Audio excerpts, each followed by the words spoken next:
¿Aló? ¿Sí? ¿Se escucha bien al fondo? Ok. Bueno, buenas tardes, señores, ¿no? Les doy la más cordial bienvenida, ¿no? Mi nombre es Ricardo Ávila, soy el director de la Escuela de Refrigeración del Perú. También le doy la más cordial bienvenida a las personas que nos están siguiendo por la red virtual. Buenas tardes, ¿no? En esta oportunidad nos estamos reuniendo para la segunda charla de este programa de la hora de la climatización, ¿no? Este foro, como les comentaba, que hemos creado para que sea una tribuna libre en donde se puedan exponer, ¿no?, diversos aspectos de las tecnologías de aire acondicionado y refrigeración. Este es un programa que ha creado la Escuela de Refrigeración del Perú. Igualmente, para los que nos siguen por la red, les comento, de repente algunos no nos conocen totalmente, la Escuela de Refrigeración del Perú es una institución que nos dedicamos a la capacitación en las especialidades de aire acondicionado, refrigeración y ventilación exclusivamente, ¿no? Entonces, exactamente esas son nuestras especialidades. Los profesores e instructores tienen muchos años de experiencia y conocimiento en la especialidad, ¿no? Entonces, como parte del programa de difusión y extensión de los conocimientos y experiencia, es que hemos creado este programa, la hora de la climatización. Igualmente, aprovecho estos minutos previos para informarles que también hemos creado otro evento que, como ustedes ven en el banner que está ahí a mi derecha, bueno, para los de la red virtual les comento que es el COPEAIRE 2019. Es el primer congreso peruano de aire acondicionado y refrigeración que se va a desarrollar en estas instalaciones de la Escuela de Refrigeración del Perú, y son los días 23, 24 y 25 de octubre. Pronto, ¿no?, a partir de esta semana que viene, les va a llegar la información, la publicidad a todos ustedes, los que están presentes y también a los que están virtualmente siguiéndonos, ¿no? Entonces, quería hacerles el saludo correspondiente, explicarles brevemente qué es la Escuela de Refrigeración del Perú y qué es este programa, la hora de la climatización, ¿no?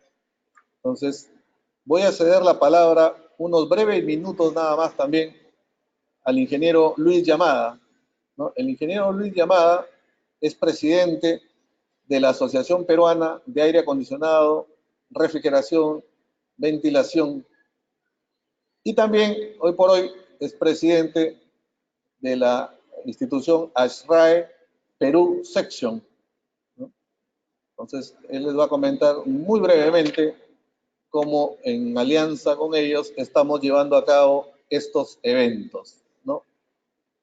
Luego de las palabras de él, esperaremos unos breves minutos y ya se presentará con nosotros la ingeniera Luisa Fernanda Cortés.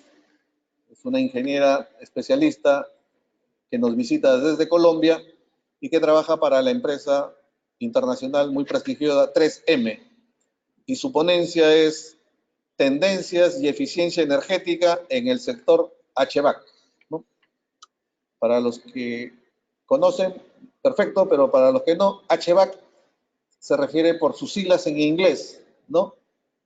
Heating, calefacción; ventilation, ventilación; air conditioning es aire acondicionado, ¿no? Entonces, en el mundo, al sector nuestro se le conoce como HVAC, en el mundo y aquí en el Perú, ¿no? Es por eso el nombre de la presentación, ¿correcto? Entonces, dejo unos breves minutos la palabra al ingeniero Luis Llamada, a quien recibimos con un aplauso.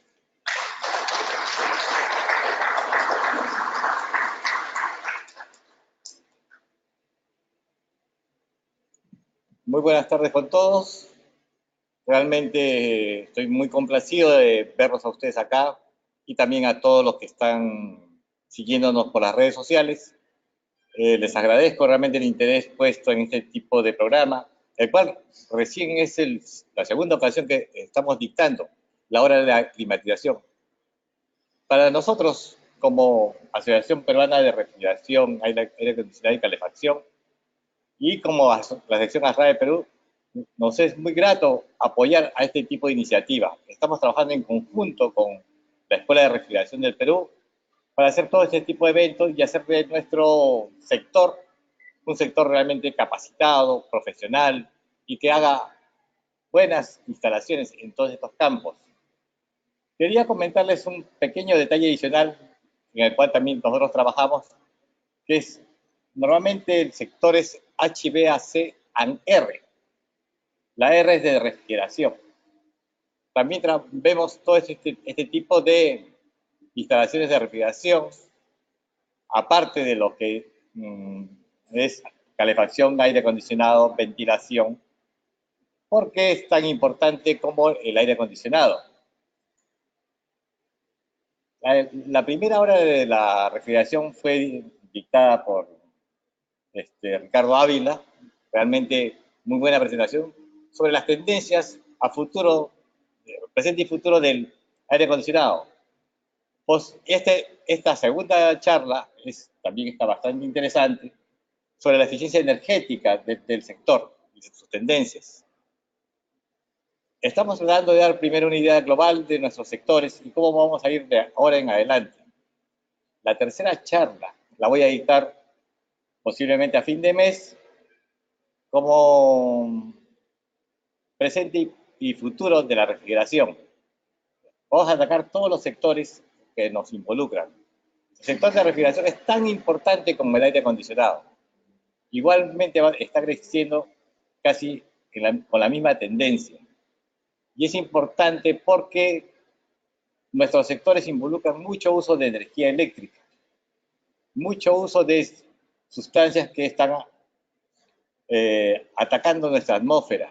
Y es por eso que las nuevas tendencias tienen que ver con refrigerantes que no influyan sobre la capa de ozono ni tampoco promueven el calentamiento global, es decir, que no sean gases invernaderos. Todo este tipo de detalles lo vamos a ver próximamente en la siguiente charla. Por otra parte, quisiera invitarlos a ustedes, de los que nos están viendo a través de las redes, a ser parte de la asociación, de la ASBAR y también de la ASRAE de Perú. La diferencia entre esas dos instituciones es que el ASBAR es una entidad nacional que reúne a todos los técnicos, ingenieros y todos los profesionales involucrados en estas áreas y que nos puedan apoyar a ser cada vez mejores en el país. La sección ASRAE de Perú es la Sociedad Americana de Ingenieros de Refrigeración, Calefacción y Ventilación, que es una asociación de nivel mundial y la afiliación es directamente con ellos. Nuestra meta para este año, como sección, es el capítulo ASRAE, lo cual nos hace que mejoremos nuestra condición de asociación dentro del país. Creo que en la medida que vayamos desarrollándonos y promoviendo este tipo de cosas, cada día seremos mejores. La idea no es solamente ser mejores profesionales, sino también ser mejores personas, porque todo este tipo de cosas están involucradas con lo que uno siente internamente de cómo debe ser nuestro mundo, nuestro país, nuestro barrio, nuestra familia, de ahora en adelante. Tenemos que ver muchas cosas en las cuales tenemos que replantearnos quizás malos hábitos de consumo, malos hábitos de comida, etcétera, de salud. Hay que tratar de mantenerlos lo mejor posible, pero no es solamente por nosotros, sino por lo que tenemos que legar a nuestros hijos y nuestros nietos. Nosotros hemos vivido una época dorada, realmente. Hemos despilfarrado la gasolina, el petróleo en cantidades increíbles y hemos hecho tanto daño a este planeta que lo que les queda a los que vienen es muy poco. Es por eso que debemos hacer las cosas cada vez mejores. Y bueno, creo que vamos a esperar unos cuantos minutos, ya está llegando la expositora y gracias por estar aquí con nosotros.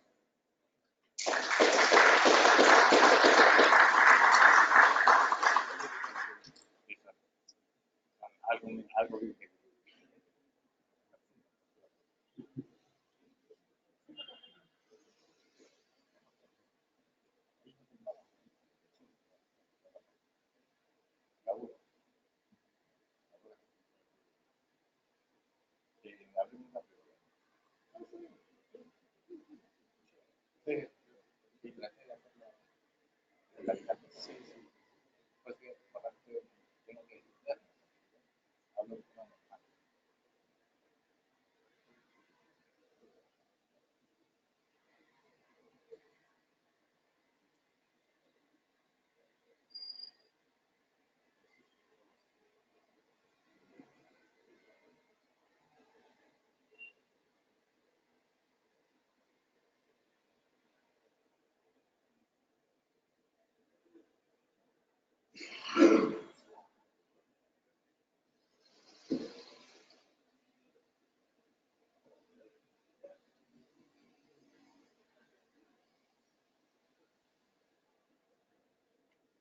Ok. Ya, me informan que ya llegó la ingeniera. En breves minutos estamos iniciando la presentación. ¿Correcto? Un minuto, por favor. Ha venido desde Colombia. El avión.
¿Capturaste el audio aquí? ¿Sí? Captura el audio aquí.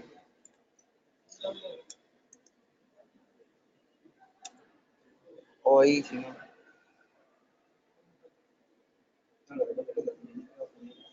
Video, audio.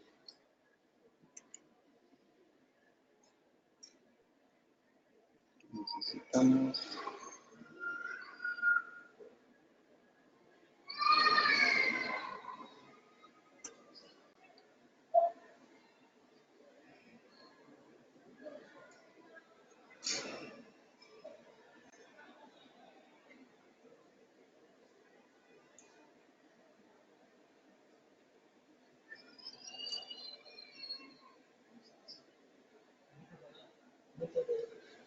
¿De ahí está el problema?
¿Qué parlantes es?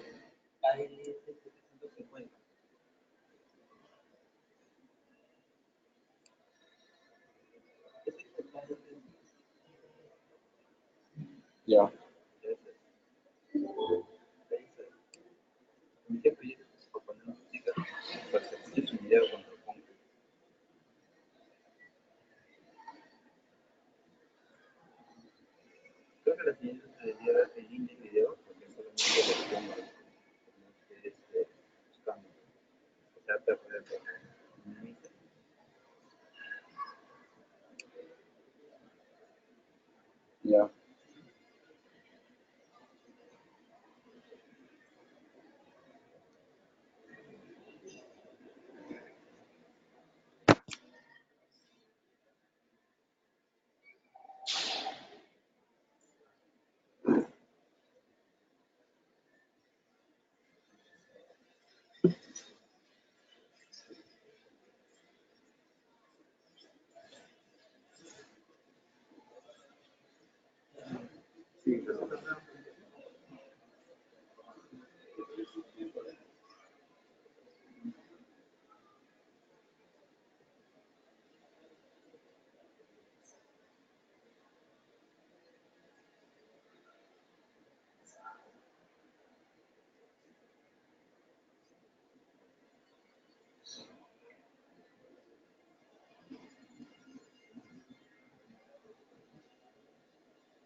¿No ha llegado más?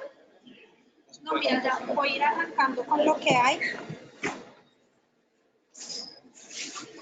Y voy a tener un computador de respaldo. Mucho gusto, computador.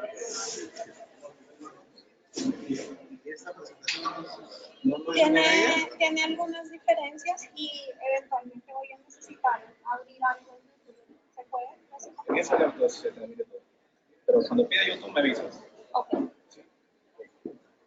Esta presentación es, me acabo de mandar a la info, esa es la última que tenemos.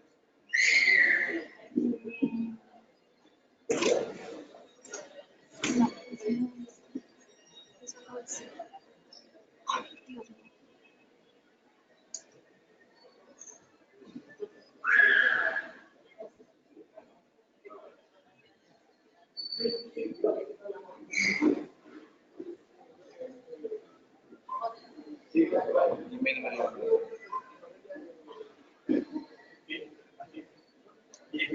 Yo creo que arranco, porque ya.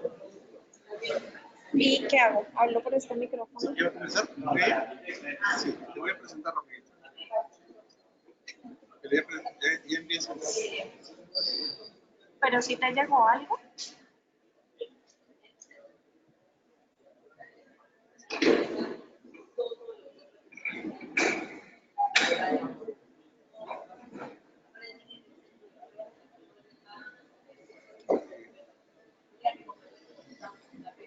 Pero va a estar acá, Ahora sí. va a estar acá presente porque acá está la cámara. Sí, creo que sí. Usted es un poco más pequeña. Mucho más pequeña. Sí. ¿No tienes algo en Sí, lo que me estamos pueda trayendo un poner? banquito. Estamos trayendo un banquito, ¿verdad? Todo Ya. al revés, por favor. Disculpen esta logística. Ahí está bien. Ahí está bien. Lleva un banquito para que lo puedan ver los. Sí. Luis Fernanda. Este está mi profesor. Estoy dando unas palabras de introductoria.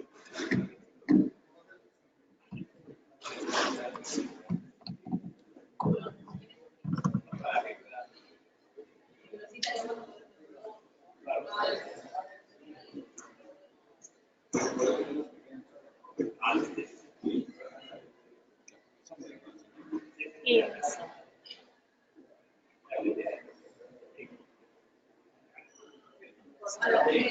haciendo el último intento desesperado por enviar la presentación un poquito más actualizada.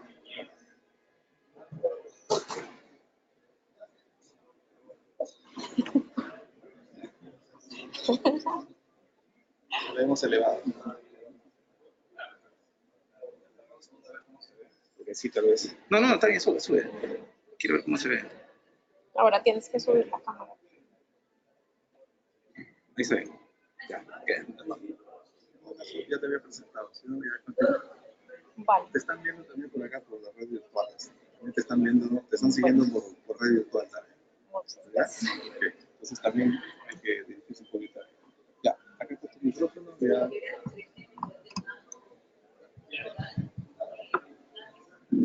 ¿Ya? Sí. Arrancamos de charla. Más conmigo para que se escuche mejor.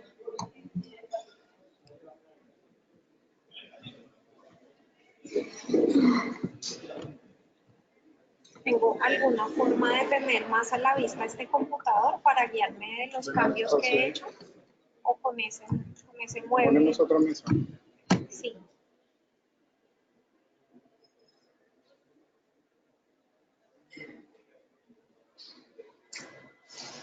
Ahí está bien el micro. ¿Me escuchan? ¿Sí?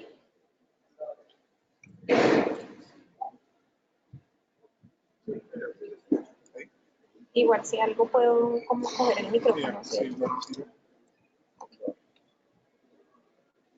Va a estar mejor así. La cosa es que no le quede muy bajo la mesa. No, pero es solamente para guiarme porque como no es la presentación. Ah, ya. Okay. Buenas tardes a todos. Muchas gracias por estar aquí. Disculpen la demora, algunos problemas logísticos con la presentación. Mi nombre es Luisa Fernanda Cortés, soy ingeniera de aplicaciones técnicas para la división de cintas y adhesivos industriales de 3M para Región Andina. Soy colombiana y es un gusto para mí estar hoy aquí con ustedes. Hoy vamos a hablar de algunas tendencias de la industria y nos vamos a enfocar un poquito en la parte de eficiencia energética en el sector HVAC. Son generalidades. Al final de la presentación pues voy a conectar algo con un poco de historia y línea de productos de 3M, pero pues el objetivo es que la presentación no sea tan comercial y pueda ser pues de su interés técnico. Vamos a empezar hablando un poquito de cómo se da la evolución de la industria. Nos vamos a remontar hacia finales del siglo XVIII con la creación de la máquina a vapor por James Watt. Entonces, antes de esto, pues hablamos de procesos muy artesanales, pequeños talleres donde fabricábamos utensilios simples, sencillos, ¿cierto? Ya con la creación de la máquina de vapor, entonces se utilizaba o se procesaba la energía del vapor para utilizarla como mecanismo o como fuente de energía de algún otro sistema. A partir de allí ya nace todo el proceso de industrialización. La gente que tenía la inversión o los burgueses invirtieron en tecnologías o en maquinaria para poder producir ya a gran escala, ¿cierto? Sin embargo, fue hasta 1908, 1910 cuando ya hablamos del primer proceso de producción en línea, que fue el famosísimo Ford T a cargo de Henry Ford. Allí lo que se hizo fue hacer un proceso de producción en línea continuo, donde el enfoque era poder producir muchas unidades pensando en optimizar costos, pero no en un enfoque tan detallado en la calidad de los productos que se estaban fabricando. Hacia 1940, alguna empresa dijo, esperen, estoy produciendo en línea y si bien pude bajar mis costos, tengo un problema adicional. Los defectos de calidad de mis unidades me están saliendo demasiado costosos, ¿cierto? En reprocesos, en tiempo de la gente, en pérdida de materias primas, en pérdida de productos. ¿Qué debo hacer? Debo implementar sistemas de control o de aseguramiento de la calidad para garantizar que mis unidades estén conformes y aún así seguir optimizando más costos. Entonces ya nos enfocamos muchísimo en el tema de calidad y en producir en línea, pero ya después apareció alguien más que fue General Electric y dijo, esperen porque tengo problemas de mantenimiento, ¿cierto? Las paradas de planta están afectando mis costos, estoy incumpliendo con promesas de servicio a clientes, estoy quedando mal y eventualmente algunos problemas de calidad se me están generando por fallas en componentes mecánicos de la planta. Y a partir de ahí sale o nace el concepto de mantenimiento centrado en confiabilidad o RCM, ¿cierto? Donde simplemente se establecen unos modos de fallas de máquinas o de conjuntos y se predicen estas fallas en el tiempo, ¿cierto? Entonces yo sé que cuando cierto componente ya me empieza a mostrar cierta tipología o ciertos síntomas, puedo predecir más o menos en cuánto tiempo me va a fallar con unas curvas y un proceso estadístico, y a partir de allí puedo generar planes de reposición de componentes para evitar esas paradas. Pero ¿qué pasa cuando yo hago cambio de componentes con frecuencia fija? De pronto, si hay alguien aquí que ha trabajado en mantenimiento, si yo digo voy a cambiar cada tantas horas de operación este componente, independientemente del estado en el que esté, eso me puede volver costoso también, ¿cierto? Me genera un sobrecosto en mantenimiento porque algunos de los componentes pues van a estar en buen estado y pueden seguir operando o puedo prolongar sus ciclos de vida. Esto pasa en la mayoría de las empresas, a excepción de una sola, que es en la aviación, ¿cierto? En la aviación ninguna falla va a ser más costosa que la vida de las personas, entonces ahí es de las pocas empresas o de los pocos sectores donde nos podemos dar el lujo de hacer reposición de componentes sin que lleguen a su vida útil. Entonces, como eso ya fue encareciendo cada vez más el costo del producto, ya salió algo hacia 1970, que fue la manufactura productiva total y el mantenimiento productivo total, donde nos enfocamos en hacer las cosas más esbeltas o más lean, ¿cierto? En optimizar procesos, en tener procesos de mejora continua en las empresas o en las compañías y siempre estar buscando cómo mejorar. Pero nos empezamos a enfocar mucho en la parte técnica del proceso como tal o del producto del servicio y nos empezamos a descuidar o siempre estuvimos descuidados en las personas y en el medio ambiente, ¿cierto? Entonces ya después de todo esto le agregamos un componente adicional que fue la parte de seguridad industrial, cuidando al trabajador, evitando accidentes, y ya más recientemente incluimos también la parte de medio ambiente o de EHS. Y ya cuando vemos todo ese conjunto de cosas y ese carretazo que me he echado, entonces llegamos a algo que se llama la sostenibilidad, que todos la hemos escuchado, ¿cierto? En una primera instancia, la sostenibilidad fue pensada más como un término medioambiental, ¿cierto? Entonces pensábamos en emisiones de CO2 o de gas carbónico o procesos, productos y servicios que contaminaban el medio ambiente. Pero ¿qué pasa? Hacia 1980, alguien se dio cuenta que la sostenibilidad no solamente está asociada a temas medioambientales. ¿Por qué? Se dieron cuenta que por temas de globalización, la brecha entre la gente rica y la gente pobre era cada vez más grande. Y entonces se dieron cuenta que el subdesarrollo o la pobreza o esas clases económicas y sociales tan marcadas realmente eran el primer gestor de contaminación. Entonces se dieron cuenta que una componente muy importante de la contaminación medioambiental era la pobreza y era la diferencia de clases sociales y la diferencia económica. Entonces hablamos ya no de sostenibilidad, sino de desarrollo sostenible. Y cuando hablamos de desarrollo sostenible ya involucramos estas tres variables, ¿cierto? Que son la protección medioambiental, el desarrollo social y el crecimiento económico. Y se habla en desarrollo sostenible que cuando yo encuentro el equilibrio entre estas tres variables, voy a lograr la sostenibilidad, que no es más que satisfacer las necesidades de las generaciones presentes, o sea, de los que estamos aquí, sin comprometer los recursos de las generaciones futuras. O sea, estoy satisfaciendo, estoy cumpliendo mis funciones, mis deberes, pero estoy garantizando que mis hijos, mis nietos, mis bisnietos van a tener recursos y van a tener planeta y van a tener agua y van a tener todo lo que necesitan para poder satisfacer sus necesidades. Y hoy en día se considera que solo aquellas empresas que logren ser sostenibles o tener un desarrollo sostenible son aquellas empresas que van a perdurar en el tiempo, ¿cierto? Y ya ahí ingresamos un componente adicional que es la competitividad, ¿cierto? Entonces, somos empresas sostenibles, ¿para qué? Para poder ser competitivos y para poder, obviamente, crecer o incrementar nuestros ingresos, pero también mantenernos en el tiempo. Entonces, historias de empresas que nacen muy exitosas, pero que su fama o su cuarto de hora les dura meses o años, hay muchísimas. Creo que todos las hemos escuchado, las hemos vivido. Incluso de productos que en algún momento fueron supremamente exitosos y que no pensamos que nunca nada los fuera a superar y que iban a perdurar por décadas y décadas, desaparecieron de un momento a otro, ¿cierto? El ejemplo más común que se me viene en este momento a la cabeza es el Walkman. De pronto las personas que son contemporáneas conmigo, el Walkman que uno lo llevaba a todos lados y ponía su caseta ahí, los audífonos, tú nunca te imaginabas que eso fuera a salir del mercado, ¿cierto? Resulta que ahora tienes un aparato de estos donde puedes poner la música que tú quieras y no solamente escuchar música, sino atender las llamadas, ver cosas por internet, leer el periódico, escribirles mensajes a las personas, en mil cosas más. Entonces, hablamos del equilibrio de estas tres variables, ¿cierto? Y hablamos entonces de la parte medioambiental, que es toda la gestión de recursos renovables. Cuando hablamos de desarrollo social, estamos más relacionados con personas, entonces es el cuidado integral del trabajador, pero ya ahorita más adelante vamos a ver que no es solamente garantizar que el señor use su casco y su arnés, sino que involucra muchas más actividades, y la parte de crecimiento económico, porque obviamente ninguna empresa o ningún ser está aquí por gratis, como decimos nosotros. Las empresas tienen una razón de ser y es ganar dinero o hacerse rico, ¿cierto?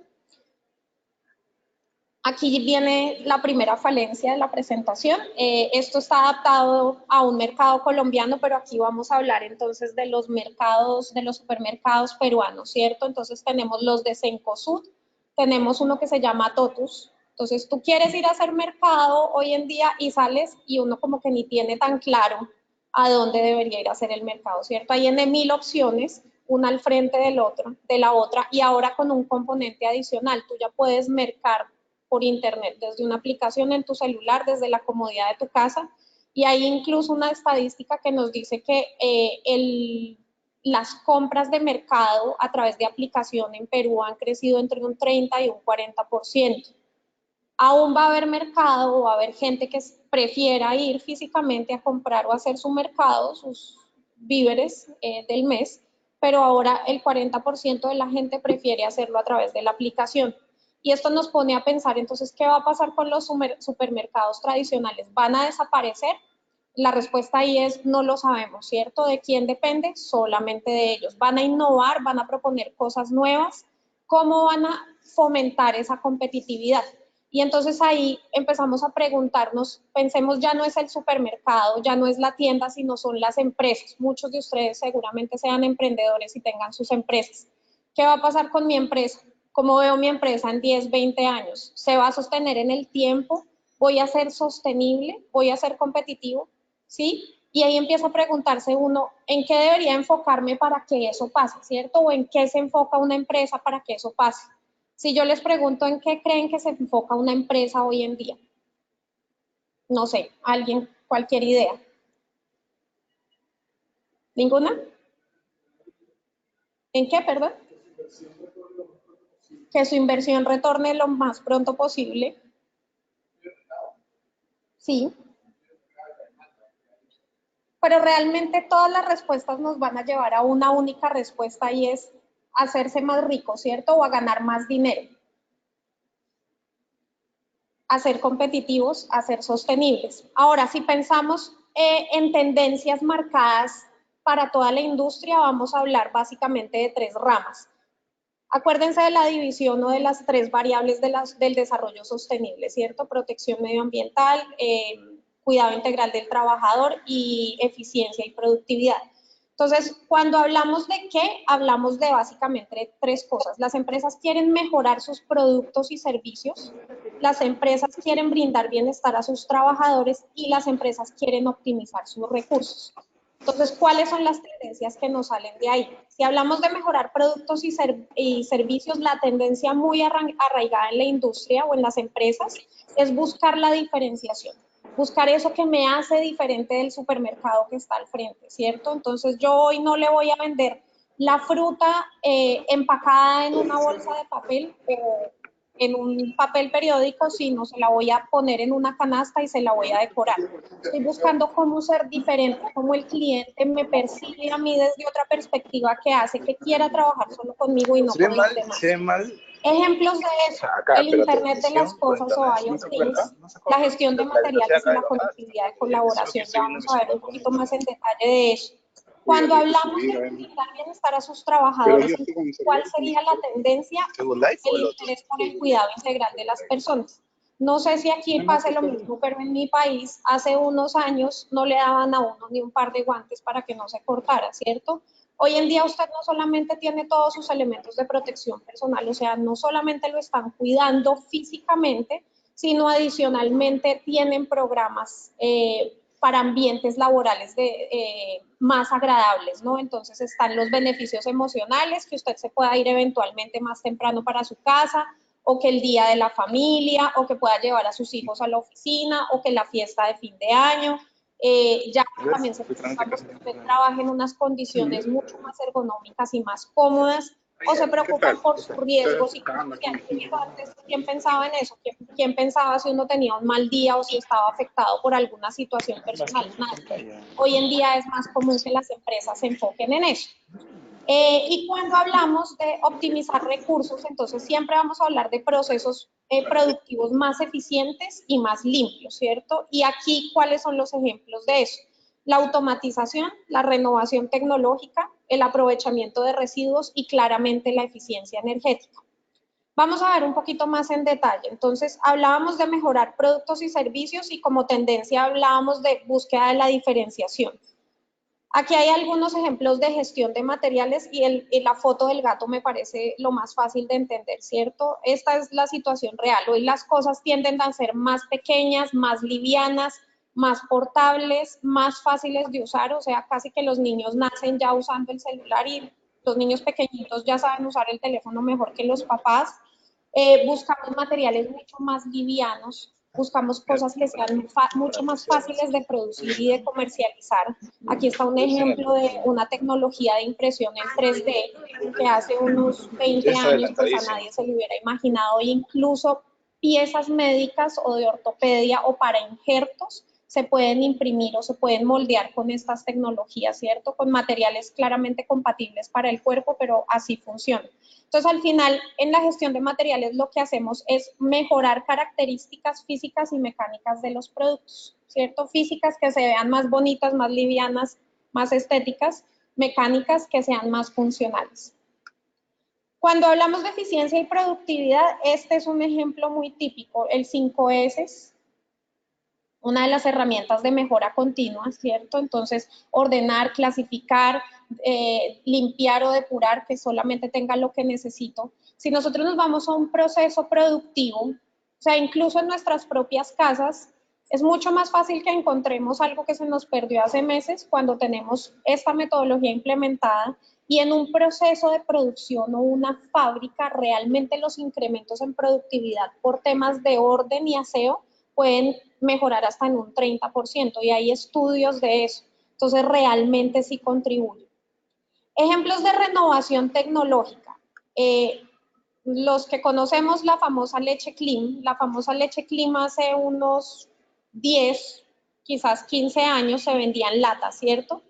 La línea de producción de latas de Nestlé para hacer este producto es una línea que puede ocupar perfectamente este salón. Es una línea enorme, muy robusta, muy durable, máquina alemana de hace 50, 60 años, ¿sí? Que ya ha empezado a entrar en desuso porque el mercado cambió la tendencia, ¿cierto? Entonces ahora utilizamos más doy packs, empaques flexibles de este tipo, porque podemos utilizar máquinas que producen a mayor velocidad o que llenan a mayor velocidad. Pero ahora hay un cambio aún más significativo. Pasamos a bolsa, donde podemos empacar hasta 50 bolsas de leche por minuto. Este es un ejemplo, hay máquinas de diferentes capacidades. Y resulta que al hacer renovación tecnológica a empacadoras horizontales de este tipo, podemos llegar a 140. Entonces, vía renovación tecnológica, aumentamos la productividad a más del doble, ¿cierto? Mi proceso es mucho más ágil, o sea, puedo hacer más. Ahora, cuando hablamos de eficiencia energética, todos los ejemplos habidos y por haber, ¿cierto? Aquí traigo algunos, está el tema de cogeneración. Entonces, la cogeneración es básicamente aprovechar algún residuo para convertirlo en una fuente de energía. Aquí en la foto tenemos un caso muy común que es utilizar las heces o el excremento del ganado para producir gas, metano, y a partir de ahí producir energía, que me puede suplir necesidades de iluminación en alguna planta de manufactura básica o en alguna una urbanización pequeña, ¿cierto? Pero que también eventualmente me podría servir para echar a andar máquinas o para correr procesos productivos. Y si seguimos hablando de eficiencia energética, que de hecho es hacia donde nos vamos a encaminar, hablamos de uno muy común que es el aislamiento o el aislamiento térmico. Aquí vamos a ver algo más en detalle, pero básicamente el aislamiento térmico es proteger o controlar esos procesos de transferencia térmica. ¿Y por qué está relacionado el aislamiento con la eficiencia energética? Pues básicamente porque si yo tengo algo bien aislado, el proceso térmico de transferencia de calor va a estar mitigado, va a estar controlado y la inversión que seguramente deba hacer yo en maquinaria o en equipos de climatización va a ser muchísimo menor, ¿no? Ahí, perdón, no me había fijado, gracias. Bueno, y aquí viene entonces el primer video, por favor, en YouTube.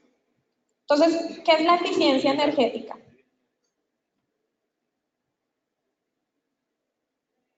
Y yo diría más que qué es la eficiencia energética, ¿cuál es el propósito de ser eficientes energéticamente?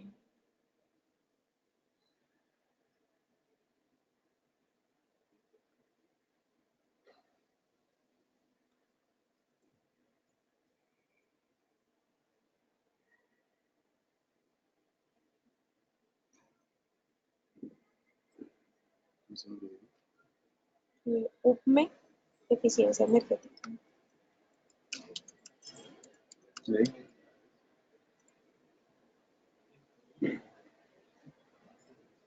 Ya te digo, eso. Pero todavía no lo voy a compartir primero porque el video no se está compartiendo.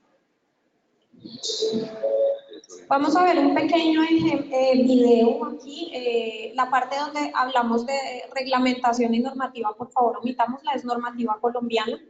Ya les voy a mostrar o les voy a contar cuál es la normativa o cuál es el timeline que hay en Perú en cuanto a eficiencia energética.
Ahorita no, tengo que descargarlo primero.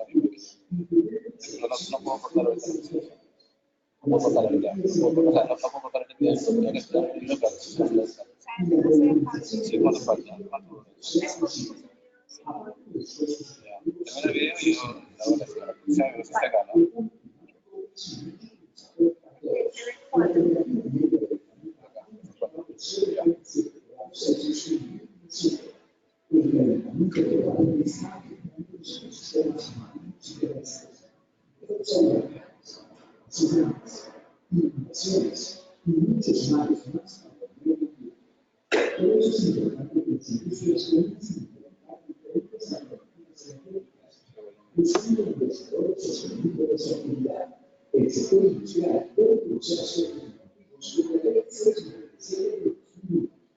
La ley 1715 de 2014 y demás disposiciones legales que promueven la eficiencia energética y que ponen a disposición de estas empresas mecanismos de acceso a beneficios tributarios y a gastos especializados de recursos, con condiciones preferenciales para facilitar la ejecución de los proyectos. Igualmente, es importante que las industrias colombianas puedan mejorar la gestión integral de la energía y creando una nueva cultura en el mundo de la energía, monitoreando y controlando sistemas modulares, escalables y no adaptativos, y monitorearlo a través de mediciones e indicadores de las operaciones de los equipos técnicos como los carreras biológicos, conductores y otros versus sus costos de inversión, operación y mantenimiento. Decisiones inteligentes a la hora de compra producirán beneficios y ahorros energéticos en el mediano y largo plazo. Poner en práctica la cultura de la gestión energética garantiza el éxito y la productividad de las industrias. Estudios recientes en el sector industrial colombiano indican que en las empresas existen los siguientes potenciales de eficiencia. PPO, buenas prácticas operacionales, entre el 5% y el 10%. Mantenimiento entre el 4% y el 8%. Por la aplicación de tecnologías más eficientes hasta un 30%. Recuerden que la eficiencia energética es nuestra fuente de energía más importante. El futuro es hoy. Un mensaje de la unidad de planeación energética. Gobierno de Colombia. Todos por un nuevo país. Bueno, y mientras nos hacen aquí un cambio pequeñito de presentación, les pregunto a qué conclusión llegamos. ¿Qué es la eficiencia energética?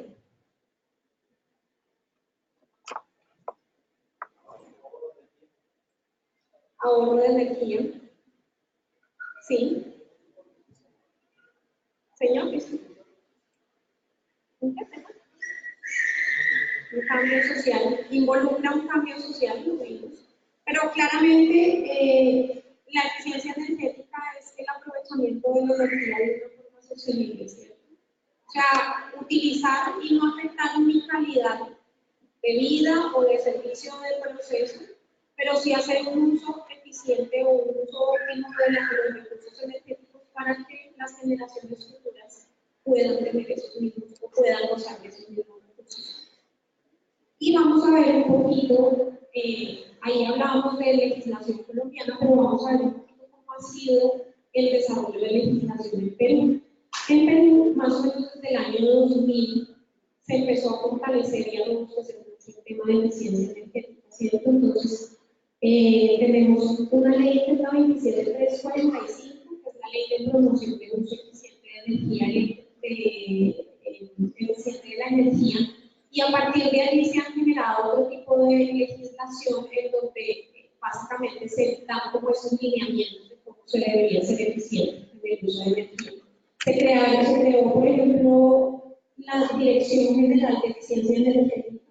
Es uno de los pocos países que tiene una dirección de este tipo en Latinoamérica. Hay una política incluso energética nacional que se lanzó en 2010. Y si nos venimos más hacia acá, en 2017 se creó un reglamento técnico de etiquetado. Lo vamos a ver ahí. Que por ejemplo en Colombia no lo tenemos, entonces acá hay 9 tipos de máquinas que deben estar etiquetados para que el consumidor pueda ver qué tan eficientes son en temas de consumo energético. ¿Lo han visto? Yo creo que sí. Nunca lo había visto. Acá. Entonces, es esta etiqueta donde tenemos una clasificación de colores. El verde es el más eficiente, el rojo es el menos eficiente, pero adicionalmente la etiqueta debe tener una información básica de fabricante, de cuántos kilovatios hora consume el artefacto. No está para todo el 100% de maquinaria que consume energía eléctrica, pero sí para los electrodomésticos o máquinas de uso más común que tienden a ser mayores consumidores de energía eléctrica, todo lo que son motores, en casa electrodomésticos como la lavadora, el refrigerador, algunas calderas, todo el tema de iluminación que allí es de vital importancia. Entonces así digamos, si lo concluyo, llegamos digamos como a resumirlo, desde 2000 hacia acá, en Perú se ha venido fortaleciendo mucho el tema de eficiencia energética.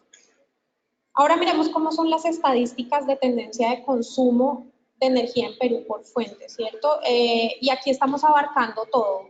Uso residencial, uso industrial, ya ahorita lo vamos a ir clasificando. Entonces, si vemos cuál es la tendencia es que estamos casi a 2016, casi duplicando las kilotoneladas equivalentes de petróleo de energía consumida. Esto es una unidad energética y es simplemente cuando el número es tan grande que no es una opción utilizar kilovatios.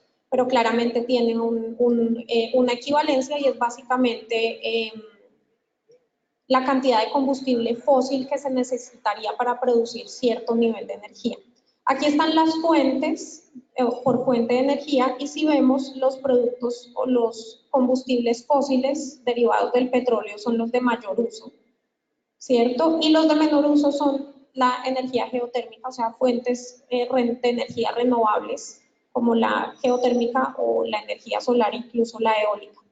Por acá en la parte naranja está la energía eléctrica y la franja verde es la parte o la fuente, la energía generada por carbón. Y si nos remitimos un poco al video que les mostré, aun cuando no era local, sí podemos sacar algo importante del video y es nos hablaban de cuáles podrían ser los objetivos de eficiencia o de ahorro energético por segmento, ¿cierto? Entonces hablábamos por buenas prácticas operacionales de un 5 a un 10%, y allá podemos enmarcar todo lo que incluso nosotros podríamos hacer desde casa. Si lo vemos a nivel residencial, apagar las luces. Si ya lo vemos un poquito más a nivel industrial o más macro, está todo el tema de control de iluminación por sensores o por fotoceldas, ¿cierto? Está toda la parte de accionamiento de motores en plantas por fotocelda también. Entonces, que un motor no esté prendido 12 horas en vacío, sino que si es una banda transportadora, por ejemplo, me sense cuando hay peso en la banda y solamente allí arranque. Y si a eso le sumamos algo de renovación tecnológica con inversores, pues muchísimo mejor. Cuando hablamos de mantenimiento energético, en el video nos decían, tenemos una oportunidad de optimizar entre un 4 y un 8%. Mantenimiento energético, un ejemplo de mantenimiento energético, pues todo el tema de aislamientos, renovación de aislamientos o de edificaciones, ¿cierto? Edificaciones que son muy viejas o muy antiguas, normalmente no tienen una buena característica de aislamiento y allí hay un potencial bien importante. Sin embargo, nos hablan de donde mayor oportunidad tenemos es en el tema de tecnologías más eficientes. Nos dicen tenemos una oportunidad de mejora de hasta el 30%. Y cuando hablamos de tecnologías, pues se nos viene claramente a la cabeza máquinas, ¿no? Si segmentamos cómo está distribuido ese consumo en Perú, entonces hablamos de un 43, casi un 44% en temas de transporte, claramente el combustible fósil o derivado del petróleo, en todo lo que tenga que ver con motores de combustión interna, es el principal consumidor y es donde debería casi que enfocarse el 100% de la normativa que hay. Pero nos queda otro tanto por ciento, o sea, un 46%, casi 47% de consumo en industria y otros que otros no son más que todo el tema residencial, doméstico y algunos sectores un poco más pequeños, agropecuarios y agroindustriales.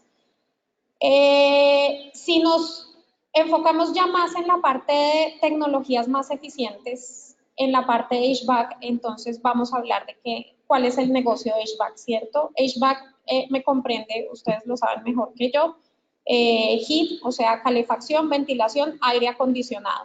Y recientemente también le han puesto la componente R, o sea, la componente de refrigeración, sobre todo en la parte de refrigeración industrial.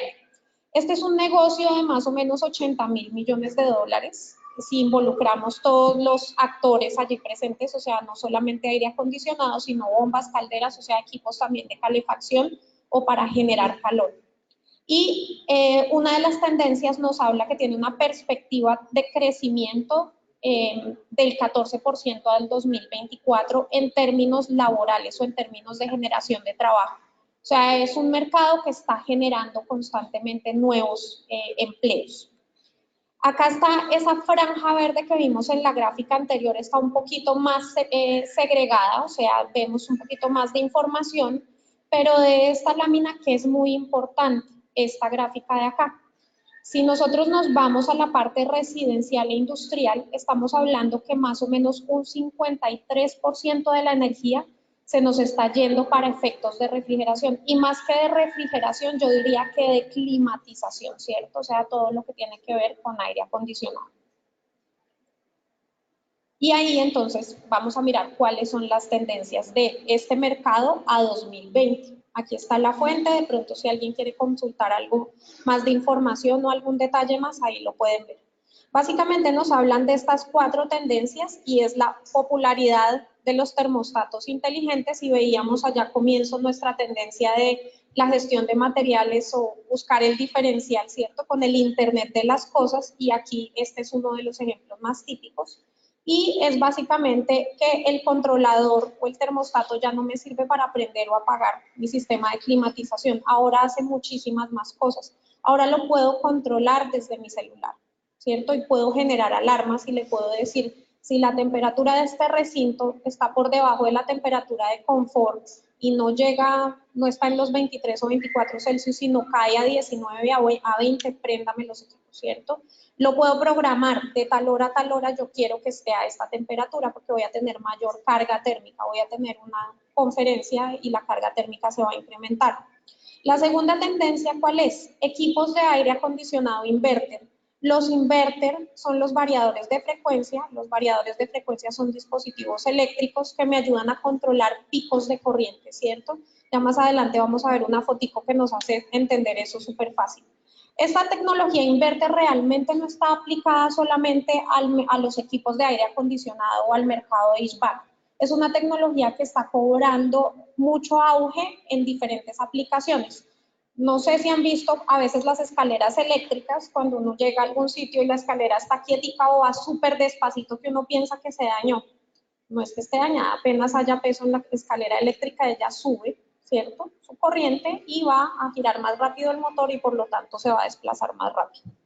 Sistemas integrados, iluminación, controles, accesos de climatización. Ahora todo está integrado, ¿cierto? En lo que llamamos building efficiency o sistemas de gestión de edificaciones. Entonces ya vamos a ver allí que tenemos los controles de accesos, los controles de iluminación, el sistema de climatización integrado. Y otras tecnologías dentro de las que se destaca la purificación de aire, y algunas tecnologías más recientes de maquinaria, sobre todo en las centrífugas o compresores, que ya los vamos a ver, que buscan pues hacer las máquinas más eficientes. Aquí tenía otro video. Eso me fue el señor de los videos.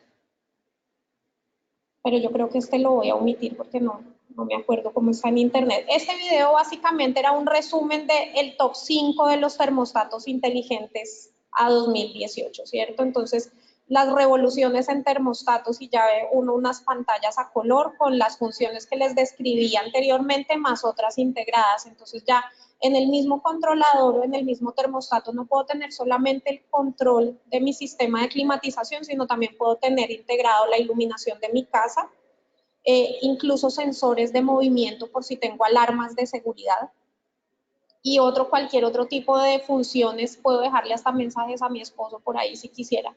Entonces, cada vez puedo hacer más cosas con el mismo dispositivo. Acá está la explicación de la tecnología inverter y este es el muñequito que les digo que me encanta. Entonces, simplemente la tecnología inverter me reduce estas crestas o valles, ¿cierto? Y hace que el señor de la bicicleta pueda ir más alivianado por el camino verde. Si lo trasladamos a una máquina o a un compresor, entonces realmente, ¿qué es lo que va a pasar? Que el compresor no va a esperar a que haya picos de temperatura abajo o arriba para accionarse, sino me va a tener una franja, una temperatura de confort, va a funcionar dentro de esa temperatura y por lo tanto no va a haber picos y eso va a optimizarme el consumo energético, ¿cierto? La factura de energía se me va a mejorar bastante. Los sistemas o los building efficiency que hablábamos, sistemas inteligentes para administración de edificaciones. Entonces, es simplemente integrar todas las funciones o variables que puedo tener en una edificación en un solo sistema. Y esto ¿por qué me puede ayudar esto con eficiencia energética? Porque yo puedo controlar todas las variables o todos los actores involucrados con un solo software, ¿cierto? O con un solo control. Entonces, tengo todo el control del sistema de climatización, las alarmas, los circuitos cerrados de televisión, los controles de acceso, todo el tema de iluminación y puedo jugar con todas las variables para consumir menos energía o para ser más eficiente en el consumo de energía. Y tecnologías nuevas, entonces, si hablamos netamente de este mercado, pues aquí tenemos un ejemplo muy típico. ahí tenía más videos ahora que lo recuerdo, y son las centrífugas de levitación magnética. No sé si todos las conocen, para los que no las conocen voy a explicar un poquito, y es básicamente, los primeros compresores son compresores reciprocantes o de pistón, ¿cierto? Tengo un pistón, tengo una camisa, y aun cuando esto tiene un ajuste y una separación, pues la tendencia ahí es que se genere fricción, ¿cierto? Fricción, temperatura, movimiento, vibración, que al final se traduce en necesito más energía para que esto funcione, ¿cierto? Pero adicionalmente el desgaste y mis temas de mantenimiento también se van a incrementar. En una centrífuga de levitación magnética no tengo contacto, funciona como el tren de la China, entonces simplemente por un campo electromagnético esto está como flotando ahí. El eje está flotando en un alojamiento y no hay contacto metal con nada. Entonces, además de reducirme temas de mantenimiento, evita fricción que me va a generar una necesidad eléctrica o una necesidad energética mayor. A nivel equipos también de alta eficiencia energética tenemos los sistemas BRF. Estos se conocen en el mercado como sistemas de flujo de refrigerante variable, y básicamente yo tengo un compresor con muchos evaporadores, ¿no? Un compresor, unas condensadoras y muchos evaporadores. Entonces imaginémonos un hotel. Seguramente el señor que está alojado en el piso 7 no tiene la misma sensación térmica que el que está en el piso 12 o que el que está en el piso 1, ¿cierto? El que está en el piso 1 querrá tener una temperatura mayor, o su temperatura de confort será mayor al que esté, por ejemplo, en el piso 2. Con los sistemas de flujo de refrigerante variable, yo puedo tener paquetes. O sea, cada habitación es un paquete, ¿cierto? Y el sistema o el refrigerante yo lo puedo desplazar solamente a esos paquetes o a esas secciones donde requiero climatización. Entonces, ¿qué pasa? No necesito consumir toda la energía del sistema porque puedo trabajar a cargas parciales. Y no solamente puedo trabajar a cargas parciales por secciones, sino con diferentes cargas térmicas, ¿cierto? A diferentes temperaturas. Eso hace que yo pueda ahorrar hasta un 40% en energía eléctrica. Adicionalmente, estos sistemas cuentan ya con la tecnología inverter de la que habíamos hablado. Hay un aumento en la superficie de intercambio por el diseño que tienen. Ya mencioné que pueden trabajar a cargas parciales y son muy fáciles y sencillos de instalar. Entonces, ¿en qué se están enfocando, por ejemplo, los fabricantes de equipos de climatización? En demostrar mediante cálculos por qué, si bien la inversión de un sistema BRF puede llegar a ser ligeramente mayor versus un método, por ejemplo, con chiller o agua enfriada, ¿cómo recupero yo esa inversión vía ahorro energético? ¿Cierto? Y entonces ahí empieza uno a pensar, bueno, ¿y cómo se cuantifica esa eficiencia energética? ¿O cómo hacemos? O sea, yo puedo decir que soy eficiente, ¿quién me va a decir que no? ¿Sí? El fabricante de esta iluminación me puede decir que es eficiente, ¿cómo sabemos si realmente lo es o no? En el caso de los fabricantes de equipos de climatización, que veíamos que ocupaban un 53% del consumo energético, han hecho muy bien la tarea, ¿no? Entonces, esta es la forma como ellos miden la eficiencia energética de equipos. Tienen básicamente 4 índices, o estos son los 4 índices principales, y son unos factores de rendimiento.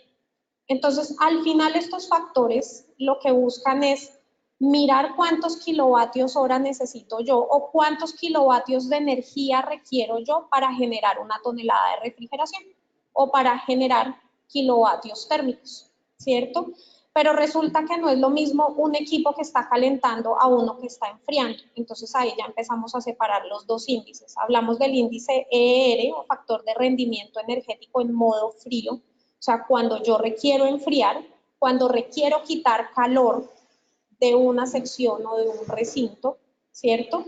Y hablamos del coeficiente de rendimiento en carga térmica o en calor, cuando yo quiero agregar calor a un recinto o a un sistema. Y básicamente aquí, ¿qué es lo que se hace? Entonces, kilovatios térmicos sobre kilovatios eléctricos. Quiero saber cuántos kilovatios eléctricos necesito para retirar el calor o para poner calor, ¿cierto? Estos kilovatios térmicos siempre va a ser más común en este argot manejarlos en toneladas de refrigeración o en unidades de BTUs, que son unidades energéticas o unidades de calor, sobre kilovatios hora. Aquí simplemente hacen una operación matemática de invertirlo y lo multiplican por un factor que ya viene por los diseños ya viene especificado en tablas para los diferentes fabricantes de máquinas para sacar los kilovatios hora que me consume ese equipo. Esos kilovatios hora son plata. Entonces volvemos a la plata, a por qué queremos ser sostenibles, porque nos interesa la eficiencia energética y toda la carreta, porque necesitamos más plata o queremos más plata, ¿cierto? Todas las empresas están para eso, para hacer plata. Así es como lo hacen los fabricantes de equipos. Entonces, hoy muy seguramente si alguien está relacionado con un Johnson Controls, con un Trane, con un Daikin, el discurso siempre va a ser eso. Mis equipos son más eficientes que los de la competencia. Y se lo demuestran a usted matemáticamente. Y usted dice, aquí quiero una condensadora de tantos kilovatios o de tantos HPs, aquí quiero esta máquina, diseño el sistema y hago todos los cálculos y con una tabla de Excel le muestran a usted quién es más eficiente y quién es menos eficiente. Ellos lo han hecho muy bien, sin embargo, no es la única preocupación. Yo puedo tener muy bien seleccionadas mis máquinas, mis equipos, pero hay otras variables que también entran a jugar un papel importante. Aquí vamos a hablar de todo lo que tenga que ver con instalaciones. Lo primero, pérdidas y factores que me afecten la eficiencia teórica del equipo, entonces toda la instalación, ¿cierto? Los ductos, la tubería, si tengo mal diseñada la tubería o los ductos, pues claramente la eficiencia de mis equipos o de los equipos que yo prometí no se va a cumplir y eso es grave, pero también hablamos de temas como los aislamientos y los temas de alimentación eléctrica. Muchas veces las variables o las variaciones en alimentación eléctrica en una instalación hacen que los equipos no puedan ser tan eficientes como sus fabricantes los diseñaron. Aquí se me olvidó mencionar dos características especiales y son estos dos indicadores, el CIR y el SCOP, y son básicamente indicadores o índices de eficiencia aterrizados a contextos operacionales. Es decir, no es lo mismo un sistema que usted tiene trabajando en una ciudad que esté a 35 Celsius a que esté trabajando aquí en Lima, que hoy está así como fresquito tirando a frío, ¿cierto? Cambia completamente su panorama de eficiencia. Entonces, esos dos indicadores son exactamente lo mismo, pero aterrizado a un contexto real de operación. Vamos a entrar entonces ya a hablar un poco más en detalle de los aislamientos. Cuando yo estoy aislando, básicamente lo que quiero es evitar transferencia, o sea, evitar pérdida o ganancia de calor. Y acá tengo dos modalidades de aislamiento. Puedo tener un envolvente arquitectónico, o sea, estoy hablando de un aislamiento de una instalación o de un recinto, pero también puedo tener un aislamiento en instalaciones industriales. Ejemplos de aislamientos en envolventes arquitectónicos o en recintos, todo lo que tenga que ver con muros verdes, películas de control solar, ¿cierto? Que recogen luz y disipan calor, entonces evitan que pase el calor al interior del recinto y por lo tanto evitan que yo tenga que utilizar un sistema de climatización o simplemente va a trabajar a una carga parcial. Las cubiertas térmicas también están allí. Y allí básicamente lo que necesito es una construcción correctamente aislada me va a facilitar o me va a llevar a un diseño óptimo de mi equipo de climatización. Si yo tengo bien aislado el recinto, no voy a necesitar sobreespecificar o no voy a necesitar un equipo de mayor capacidad ni ponerlo a trabajar a mayor carga para que me dé esa temperatura de confort. Si hablamos de la parte de instalaciones industriales, básicamente nos remitimos a todo lo que tiene que ver con sistemas de transporte de fluidos, ¿sí? Y allí la función es básicamente la misma, evitar que haya pérdida o ganancia de calor, ¿cierto? Con un componente adicional que es todo el tema de seguridad industrial o cuidado del trabajador. Entonces ya necesito que la tubería que me está llevando vapor, entonces esté aislada para que no haya pérdida de calor, no se me condense el vapor, no se me vuelva agua, pero adicionalmente para que el que llegue y toque ahí no se vaya a quemar. Y ahí entonces están también pues considerados algunos de los ductos de sistemas de climatización y todo, bueno, el tema de aislamiento de tuberías que ya mencioné. Y una correcta preservación de energía va a llevar a que todos esos sistemas de calefacción, de climatización, de refrigeración o de lo que sea, me trabajen siempre a una menor carga, que ya vimos que es posible con un sistema invertido. Y ahora hablamos, si nos limitamos más a la parte de aislamiento térmico en industria, entonces, ¿por qué es importante? aislar en la industria o aislar ductos y tuberías. Primero, por el ahorro energético, ¿cierto? Ya hemos hablado suficiente de eso, no hay, el proceso de transferencia térmica está controlado, el delta de temperatura es más estable y no voy a tener reprocesos o pérdidas de calor ahí. Protección personal, ya hablamos de esa función también. Condiciones de proceso, ¿cierto? Hay procesos industriales donde no es admisible que un fluido cambie o tenga un delta de temperatura considerable, ¿no? Incluso hay procesos o hay productos que no permiten que usted exceda X o Y temperatura, tanto por arriba como por abajo.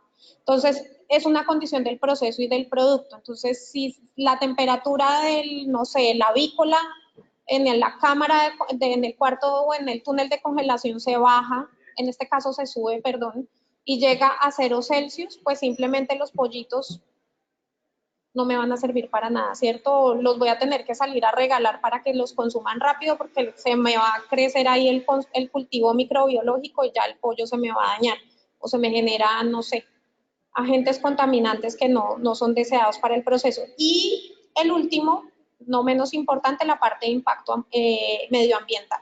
Entonces, la realidad de las emisiones de dióxido de carbono es bien triste, ¿cierto? O sea, cada vez producimos más emisiones de dióxido de carbono, cada vez la capa de ozono está más destruida, cada vez nos hablan más y más y más del cambio climático y entonces volvemos a nuestro discurso de sostenibilidad. No estamos dejando nada para las generaciones futuras. ¿Qué estudios hay al respecto? Hay uno muy importante que dice que yo puedo reducir hasta en un 98% las pérdidas cuando tengo bien hecho un aislamiento térmico en una instalación industrial. O sea, si yo tengo ese tubo por el que llevo vapor bien aislado, la pérdida va a ser mínima, 1 o 2%. Y aquí hablamos entonces de qué materiales de aislamiento hay.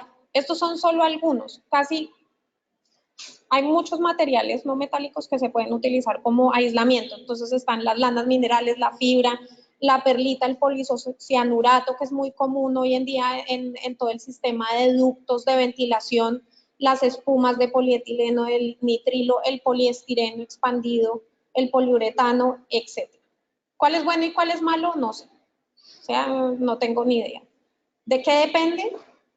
De su contexto operacional. Porque ¿qué busca un aislamiento? Baja conductividad térmica en un contexto operacional. ¿Y qué es el contexto operacional? Todas las variables alrededor, ¿cierto? En dónde estoy trabajando, en qué clima, con qué humedad, de qué material es mi tubería, cuál es el fluido que estoy transportando, cuál es la característica química, si el aislamiento o el ducto está aquí en piso o está en lo alto, de todo eso depende. Hay algunas características pues que sí son importantes mencionar y es, por ejemplo, todo lo que sea lúmina o sílice me funciona muy bien a temperaturas elevadas. Estoy hablando de temperaturas por encima de los 400, 500 Celsius. Estos son, digamos que ya materiales especiales de aislamiento. El poliestireno es un material muy común, o Tecnopor, que todos conocemos, es un material muy común de aislamiento, pero no es la mejor opción, sobre todo si está en intemperie. No es un producto que resista a intemperie y tiene historial de ser nocivo, ¿cierto? De generar reacciones químicas y contaminar o generar enfermedades en las personas.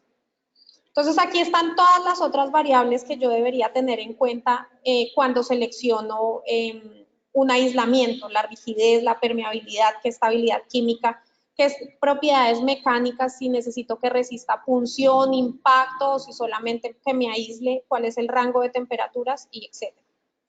Y aquí entonces una pregunta, bueno, entonces, ¿qué debo evitar yo cuando estoy haciendo instalación de aislamientos? Aplica el de los puentes térmicos tanto para aislamiento industrial como para aislamiento arquitectónico, ¿cierto? Y es evitar los famosos puentes térmicos, o sea, hacer una selección correcta de los materiales. Para los que no saben qué es un puente térmico, entonces un puente térmico se da normalmente cuando yo estoy aislando o cuando tengo un conjunto en diferentes materiales, ¿cierto? Y uno tiene una conductividad térmica diferente al otro. El caso más común es la ventanería de las edificaciones, ¿cierto? Normalmente está hecha en aluminio, las ventanas pues claramente en vidrio y puede estar montado sobre, no sé, ladrillos o una pared de concreto. El aluminio y el concreto y el vidrio tienen una conductividad completamente diferente. El aluminio es el material que más fácil se va a calentar o se va a enfriar y por lo tanto se me vuelve un puente térmico. O sea, por ahí puedo tener pérdida o ganancia de calor y en mi proceso de aislamiento de cuidado debería tener especial cuidado en esos marquitos de aluminio. O sea, cómo los voy a aislar o a proteger para que no recojan o no entreguen tanto calor. Aislamiento adecuado para contexto operacional, ¿cierto? Entonces yo puedo utilizar una lana mineral o una lana de fibra de vidrio, pero resulta que si necesito que eso me resista punción porque va a pasar por allí cerca un montacarga o algo, de pronto no sea la mejor opción, ¿cierto? De pronto debería buscar algo, no sé, una inyección de poliuretano con una camisa o una chaqueta plástica que me dé mayor resistencia mecánica. Instalación adecuada, entonces que haya buen contacto superficial, que esté sellada, esto es vital para evitar que haya corrosión interna o corrosión de la tubería y que yo nunca me dé cuenta, que haya un mantenimiento adecuado, que haya inspecciones y refacciones, garantizar el buen desempeño del aislamiento térmico a través de la efectiva protección de factores como humedad, condensación. Diría que no solamente esto, sino también, por ejemplo, agentes químicos. O sea, no todas las cosas están diseñadas para resistirlo y soportarlo todo. Y acá hay una estadística o un dato importante del Instituto para la Diversificación y Ahorro de la Energía, y es esto. Un acondicionamiento térmico, sobre todo si hablamos de recintos o en un contexto arquitectónico, me puede costar o lo puedo diferir en unos 5 o 7 años. Teniendo en cuenta la duración o la vida útil del aislamiento, en ese mismo periodo de tiempo puedo recuperar entre 8 y 9 veces la inversión que yo hice en aislamiento, ¿cierto? Vía que no voy a tener que pagar tanto en energía por el sistema de climatización. ¿Qué pasa cuando un aislamiento me falla? Entonces, si hablamos de un aislamiento arquitectónico o en recinto, ya vimos lo que va a pasar acá.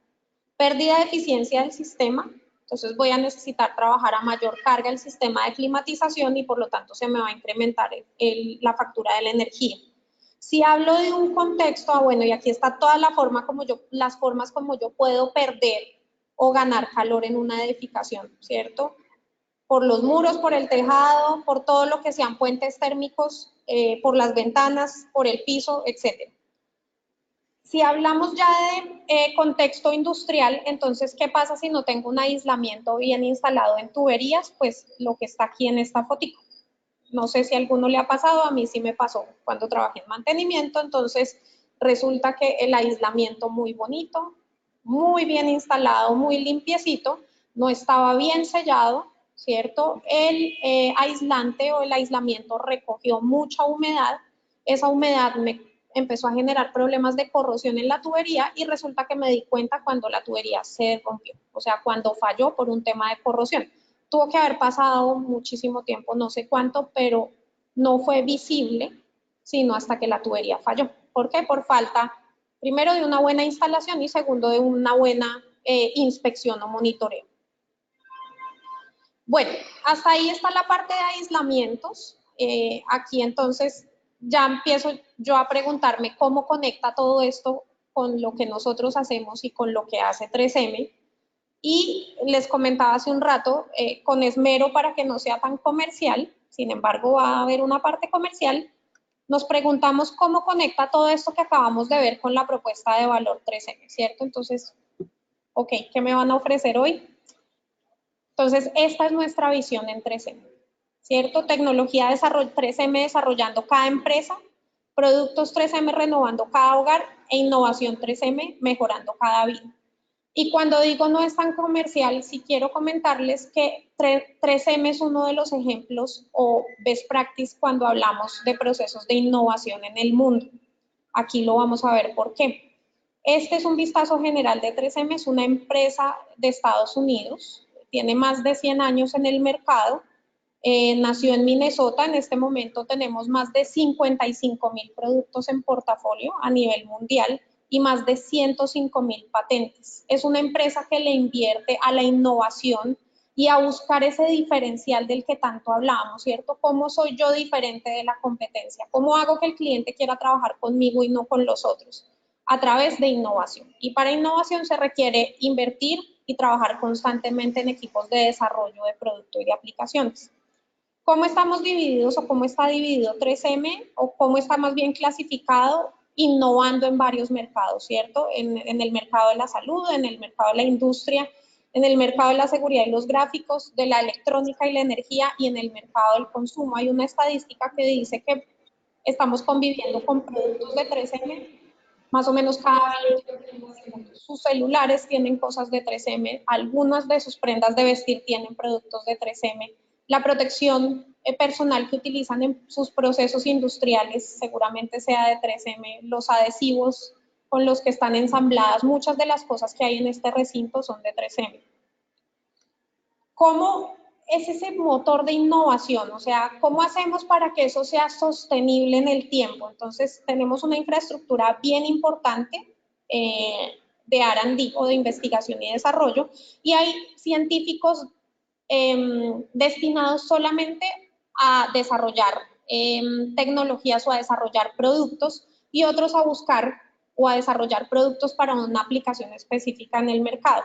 ¿Cómo funciona eso? Tenemos una tabla periódica de tecnologías, son más o menos 46, 47 tecnologías o plataformas tecnológicas, y lo que se hace es mezclar esas plataformas tecnológicas para desarrollar productos que van a diferentes mercados, ¿cierto? Entonces, las resinas dentales tienen varias tecnologías acá, materiales avanzados, tienen la tecnología de adhesivos, de algunos componentes micro replicados y de abrasión, hasta que me generan un adhesivo que me sirve para hacer trabajos dentales, que puede estar en contacto o no es nocivo para el consumo humano y que por lo tanto puede ir para ese mercado médico.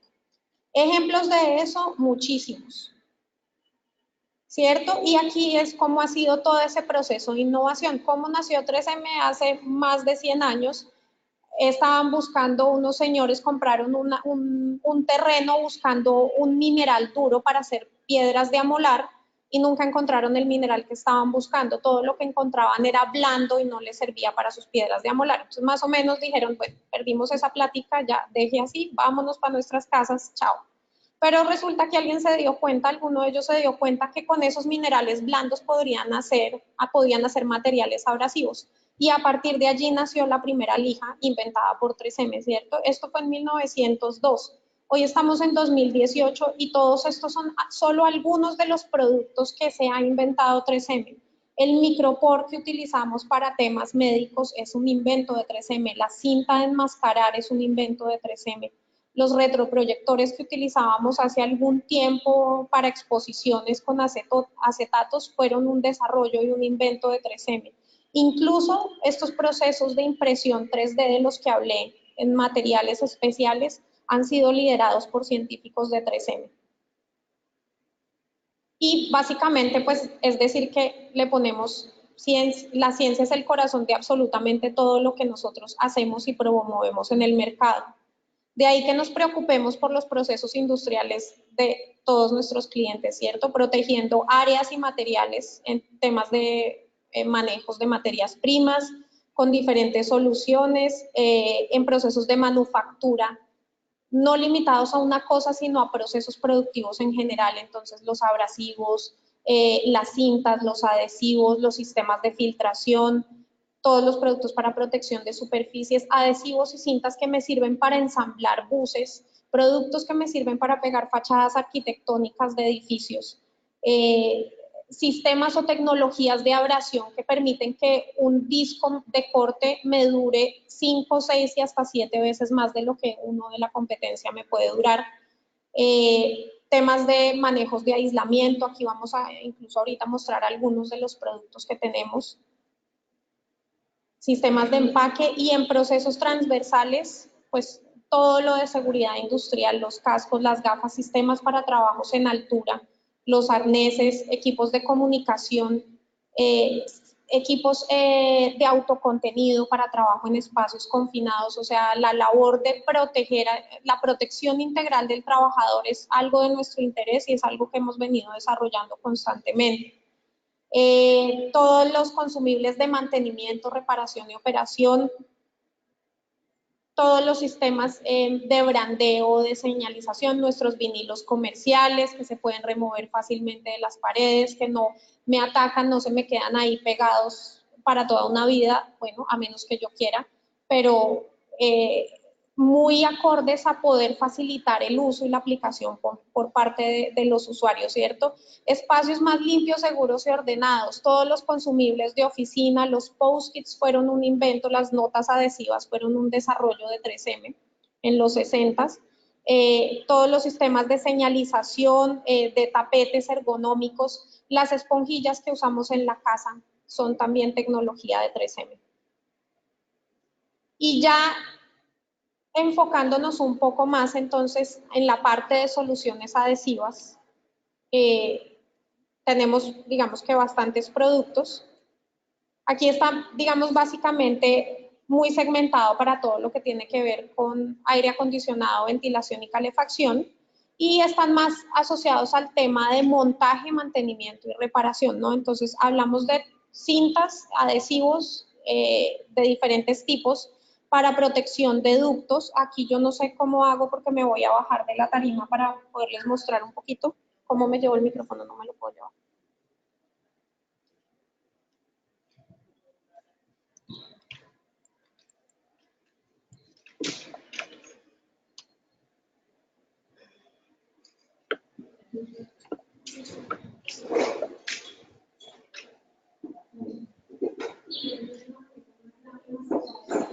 Entonces,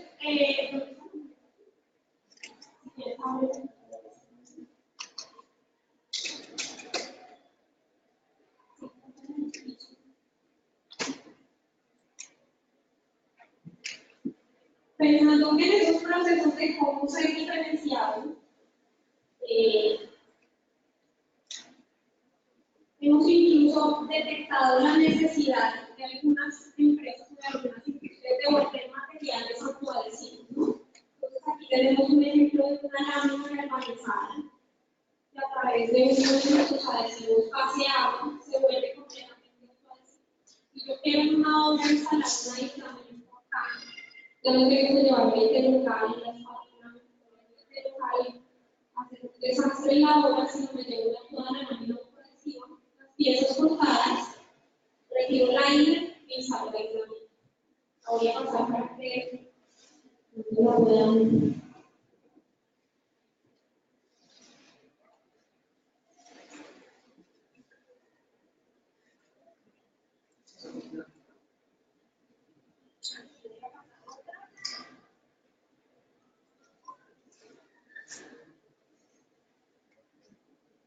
Ahora, si no me interesa que sea autoadhesivo, sino simplemente quiero que me pegue como pega un local, pues también tenemos soluciones.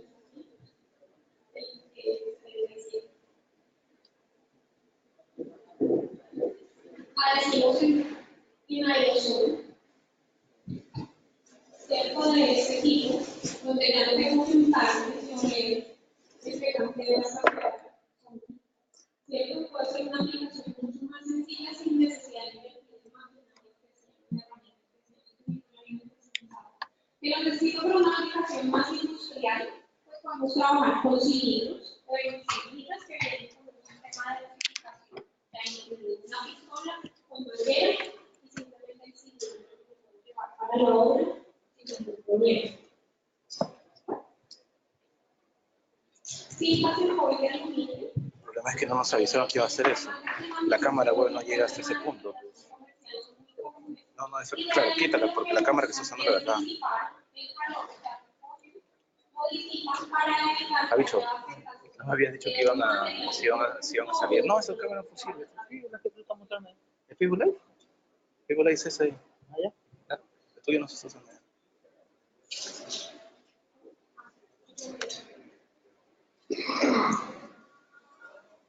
Bueno, cuando hablaba del aislamiento de los sistemas de tubería, el aislamiento social, hablaba de la importancia de poder realizar un proyecto en serio para evitar la formación de corrosión de la tubería. Normalmente los aislamientos sobre es una inversión, si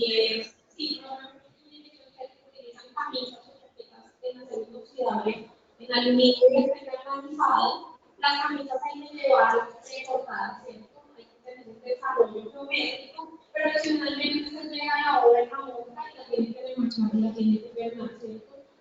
Tiene que pensar en un sistema de sellado para las zonas de usuario mayor, perdón. Todo lo que se haga con ellos va a ser concentración de expuestos. Por ahí vemos en proporción, por ahí vemos en el ingreso de unidad. Esto es una película metalizada con aluminio autoadhesivo, un adhesivo de altísima especificación. Una película adicionalmente, los fines adicionalmente reforzados, entonces tiene resistencia mecánica y lo que busca es proteger aislamientos. Ella per se no es un aislamiento térmico, pero también protege un aislamiento. La puedo llevar hasta 149 Celsius sin ningún problema. Y si usted intenta rasgarla, cortarla con sus manos, se va a llevar un maltrato ahí porque no lo va a poder hacer, se va a cortar normalmente con tijeras. Tiene 0%, es el 100% impermeable, o sea, no permite que el paso se convierta en una barrera de la protección de aislamiento térmico.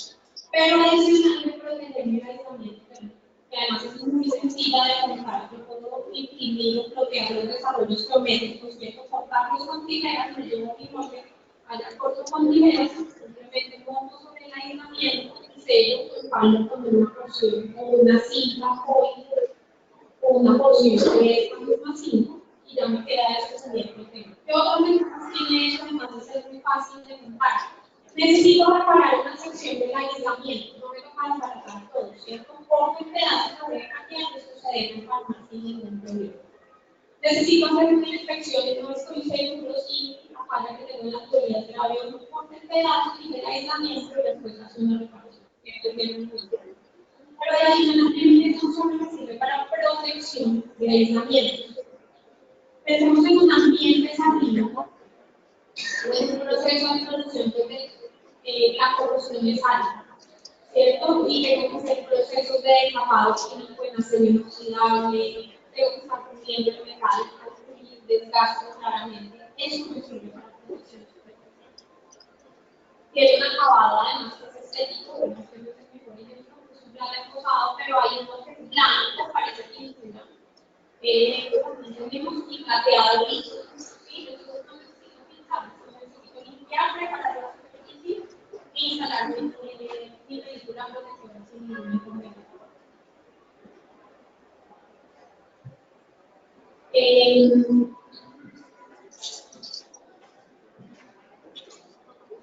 Bueno, también tenemos más todo para temas de ensamble. Eventualmente para algunas reparaciones, una línea de adhesivos estructurales. Esta mañana le decía un cliente qué beneficio tiene con nosotros. Tenemos el paquete completo, o sea, todos los adhesivos. Dígame que necesita pegar con toda seguridad algo tengo que decir, ¿cierto? Las cintas, los poliuretanos selladores, los adhesivos estructurales, cintas especiales, adhesivos flexibles, ¿cierto? Que los puedo aplicar por contacto del spray. Y aquí tenemos una línea de estructurales especiales. Los estructurales son unos adhesivos que normalmente me pongo son adhesivos que me dan altísima resistencia mecánica después del proceso de curado. La altísima resistencia mecánica es que en algunas aplicaciones esto se puede volver una soldadura en frío. Entonces, imagínense la belleza de no tener que soldar en acero inoxidable. Pues que alguna vez han trabajado en temas de tanques o incluso carcasas de filtros, saben que pega soldadura al inoxidable dentro del proceso bien. Tengo que pulir porque se quemó, me quedaron los puntos, tengo que dar acabados con el inoxidable. Eso me puede sustituir todo. Adicionalmente, cuando caliente con equipo de soldadura, incluye comandos que cambia el material. Se calienta, se va a anular, se va a deformar, se va a dilatar, se va a contraer, se va a cambiar su dimensión, va a cambiar sus características físicas y químicas. Eso me da una adhesión química, pero eso no modifica solamente la superficie del material. Y al cabo de 24 horas, con curado térmico, puedo tener la misma resistencia que puedo tener con una soldadura. Es fácil de aplicar, se aplica con una pistola.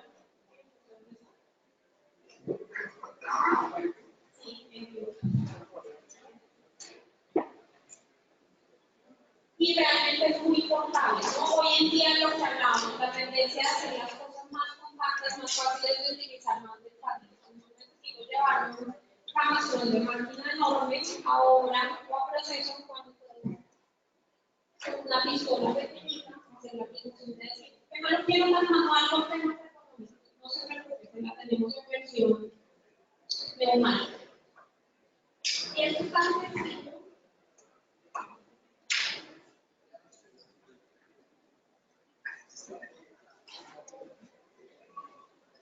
Esto es tan sencillo como trabajar con unos símbolos plásticos dependiendo de la relación de mezcla y adhesivo.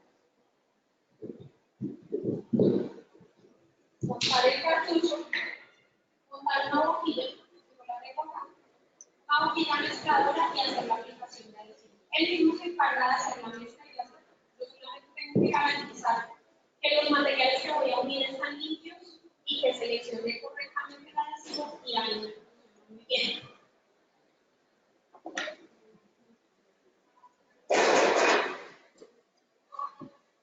Diferentes líneas de efecto.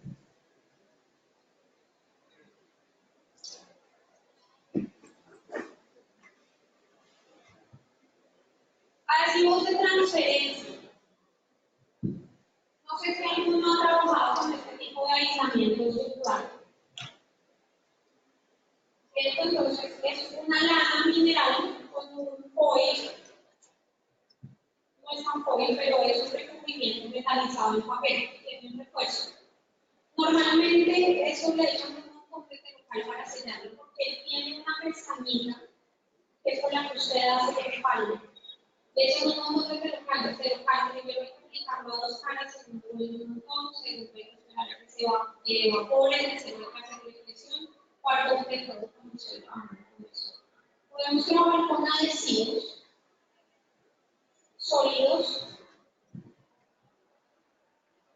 libres de solventes, ¿cierto? Que vienen en presentación simple. Entonces, eso que vamos a sacar es una cinta, pero si yo la denomino, es netamente adhesivo. No tengo solventes, no tengo tiempo de curado, no tengo que pensar en cómo aplicarlo, simplemente voy a cinta y ya. Más fácil aún, los puedo aplicar con dispensador. Entonces no necesito pensar en pegarme los dedos o empezar cortando con tijeras, sino simplemente con este tipo de cosas.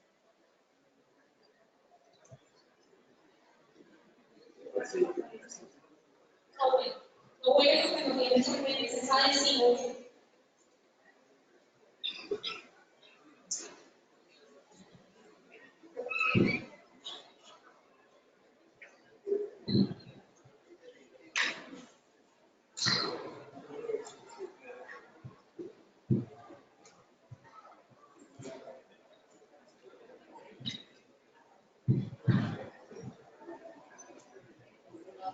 Una pequeña capa de adhesivo puesta sobre mesa, sin necesidad de montarse, sin necesidad de repasar, sin necesidad de hacer mezclas de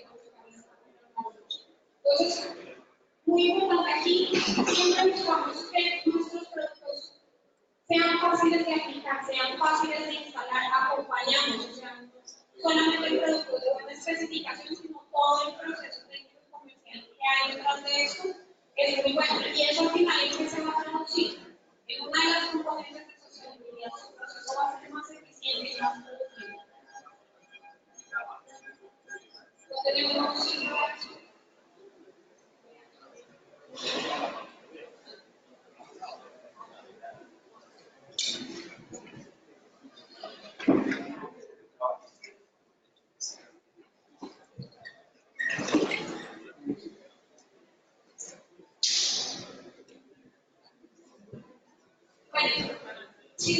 unión preposicionales.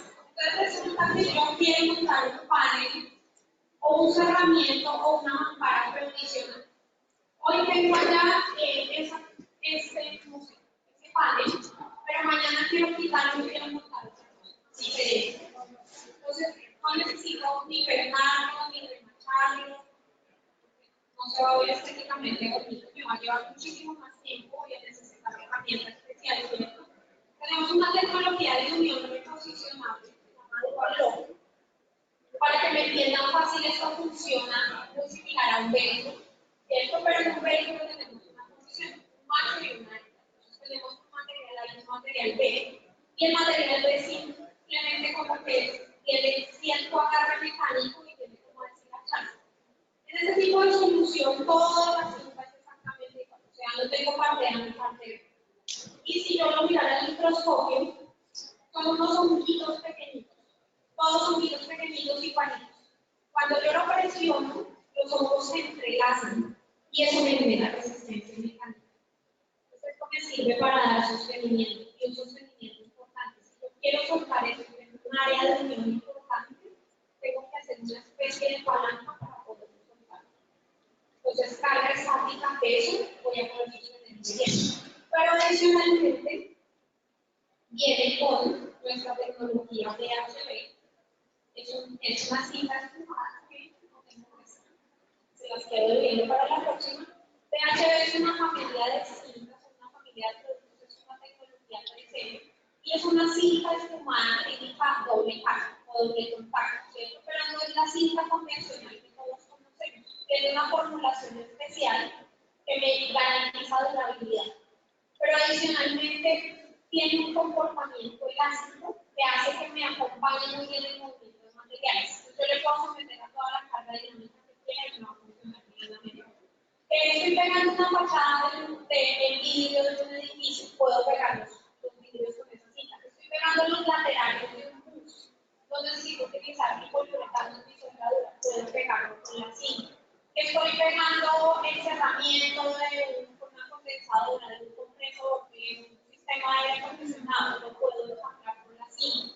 La cinta adicional a pegar me va a sellar, me va a cumplir la función. Entonces, en este producto, tengo por un lado ese adhesivo de la cinta BHB y por el otro lado tengo la tecnología.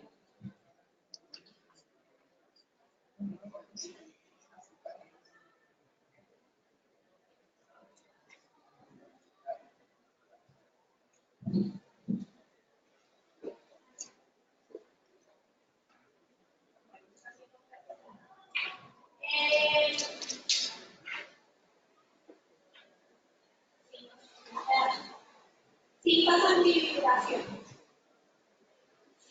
Si alguien ha trabajado con ductos de ventilación, se acordarán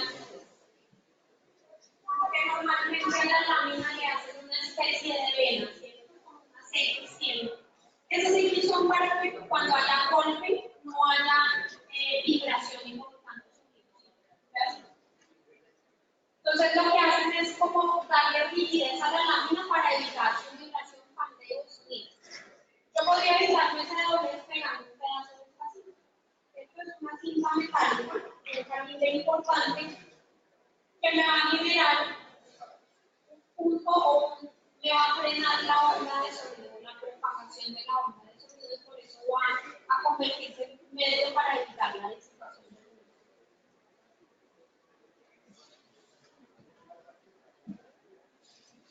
Bueno, en mi producto 55.000, podría recuperar aquí el tiempo que me perdí en la espera y hablarles de muchísimas familias de productos. No voy a extender solamente un par de minutos más para hablar de este portafolio especial de mantenimiento. ¿Cierto? A ese nivel que estamos llegamos de nosotros consumibles de mantenimiento. Tenemos una línea de productos en aerosol o adhesivos pensados o destinados para reparaciones, para procesos de reparación, mantenimiento y operación. No es que seamos los únicos en el mercado, pero sí tenemos algunos diferenciales. Entonces, ahí está el adhesivo que les mostré, el spray que me sirve para reparación de materiales flexibles. Entonces, me da un pedazo del cubatex o de una parte del aislamiento de una tubería, la puedo pegar, la puedo adherir mientras hago la reparación. Pero adicionalmente, después ya no quiero esa reparación, sí quiero remover el adhesivo, quiero limpiar. Entonces, removedor basecito. No sé cuántos que están por allá, pero por favor, se la damos. Huele a naranja. Normalmente utilizamos como solvente tibio, que no lo hace con productos destilados o derivados de petróleo, que son bien contaminantes y huelen bastante, son tóxicos, ¿cierto? Pero adicionalmente se evaporan a todo. Entonces, tengo que estar con el carrito ahí aplicando y pasando página. Proceso improductivo, tóxico, cero sostenido. Ese tipo de agente limpiador es una base cíclica con un propelente. Su proceso de evaporación es muchísimo más lento, entonces voy a necesitar menos cantidad. Adicionalmente, no tiene agentes contaminantes para el medio ambiente, tiene un bajo contenido de VOC, de partículas volátiles, y está eventualmente avalado para trabajar en contacto directo con alimentos. ¿Para qué lo puedo utilizar? No solamente para quitar el pegote indeseado de adhesivo. Temas de mantenimiento, excesos de lubricación en plantas, sobre todo si estoy trabajando con grasa, me producen apelmazamiento o cierto material particulado llega ahí. Eso se vuelve una especie de brea después con nada. Casi que me toca hacer inmersión en algún solvente bien potente. Eso lo puedo limpiar con este tipo de agentes, pero no solamente eso, hay alquitranes, siliconas, recubrimientos indeseados, por ejemplo, el vidrio.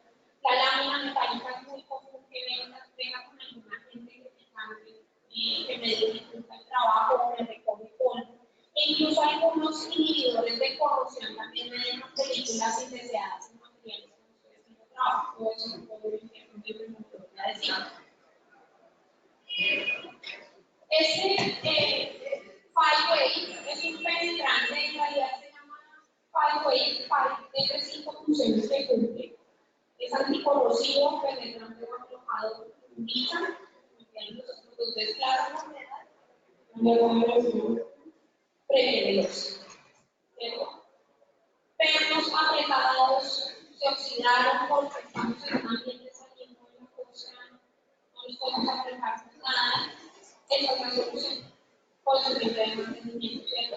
Tradicionalmente en actividades de reparación y de mantenimiento es muy común que yo desensamble y guarde por un periodo de tiempo algunas piezas. Si yo dejo metal guardado con el cabo de semanas, ya está completamente oxidado. Yo lo puedo proteger con eso. Lo puedo proteger divinamente con esto y no puedo poner el almacenamiento, no va a pasar nada. Silicona lubricante.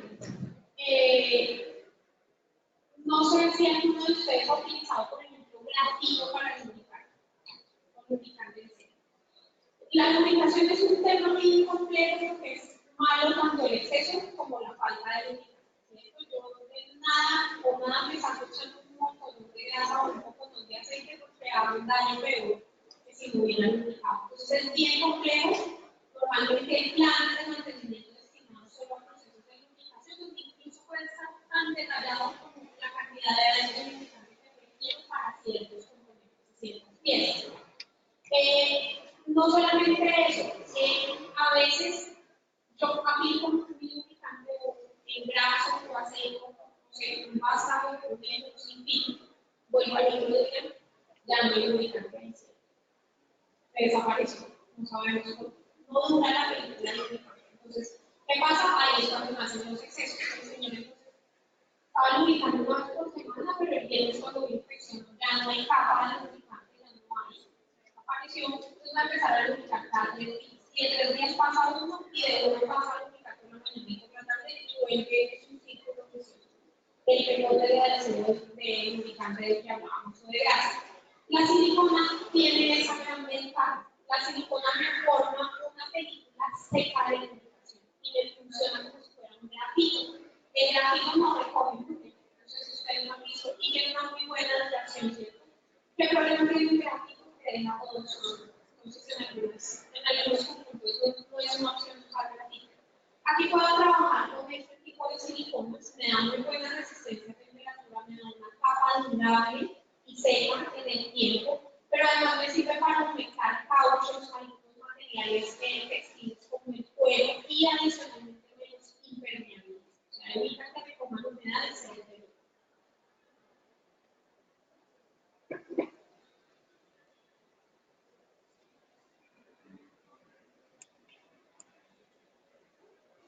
Y para finalizar esta parte del portafolio, creo que da la presentación, estos otros 3 productos. Adhesivos para plásticos. Los plásticos son bien difíciles de pegar, ¿cierto? Pero no solamente porque se me despeguen, sino porque normalmente reaccionan químicamente con el pegamento. Y si los voy a exponer en general, los voy a poner a trabajar en Excel, peor aún. Esta formulación de nitrilo me da una resistencia a agentes químicos y a temperatura.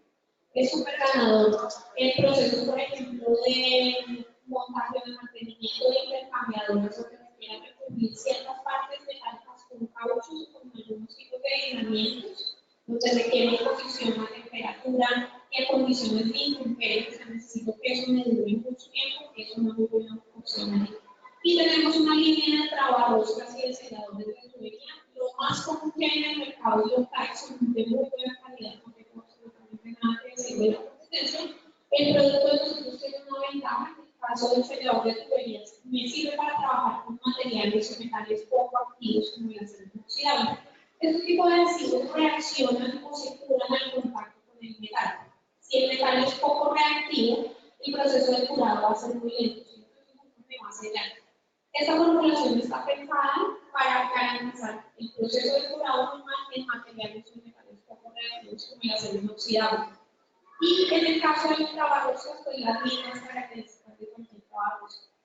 Me permite asegurar un torque de apriete, que no se me vaya a aflojar a vibración o a carga dinámica, a la vez que me protege contra corrosión y erosión. No sé si alguien tenga alguna pregunta, algún comentario, algo que compartirnos.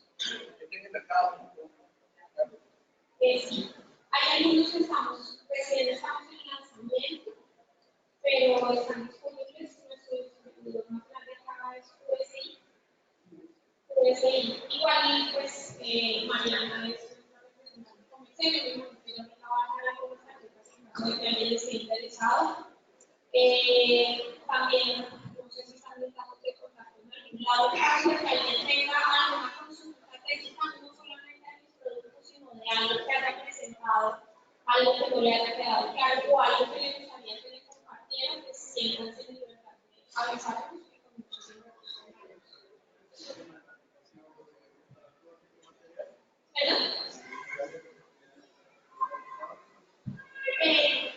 ¿Cuánto? La visualización. Sí, de hecho, no es una. Hay una referencia que se hace mucho que es un tóxico que se usa normalmente para la mayoría de metales, cerámicos o materiales de vidrio, algunos plásticos y algunos cauchos. Ahí bien complejo decirle porque no todos los materiales se dejan pegar de la misma forma. Y eso es normalmente algo que uno tiene que revisar antes de que la buena noticia es que hay productos para los que se dejan pegar fácil y para los que no se dejan pegar fácil.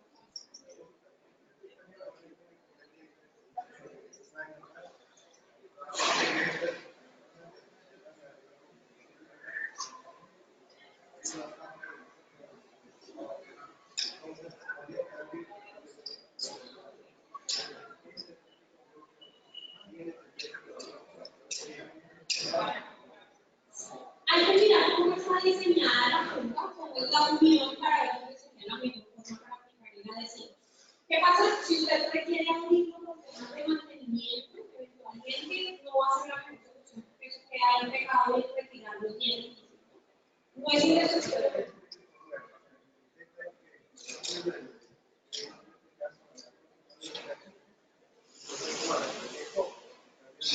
Sí se puede. Sí, lo puedo utilizar. Referencia 88 días de peso.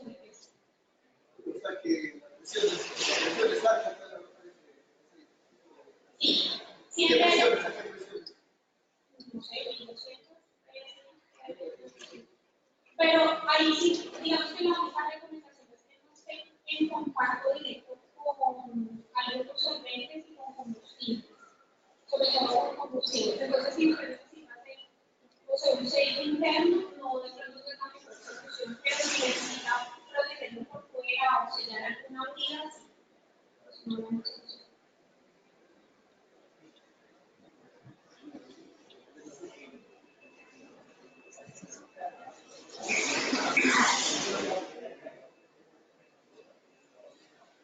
En ese point, me están preguntando que si esta película la podemos instalar en este recubrimiento, en este estamento que tenemos aquí, la Esa es la función.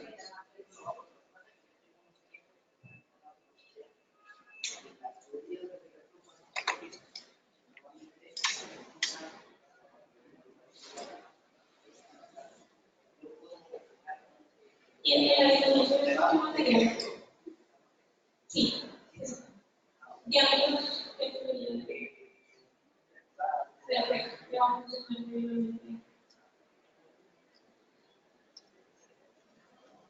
Bueno, muchísimas gracias. Nuevamente me disculpo por la demora.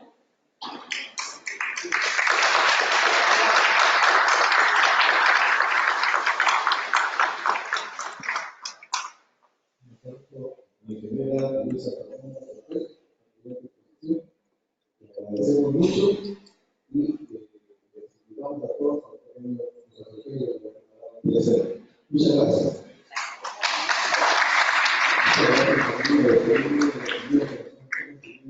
Por la red virtual. Muchas gracias.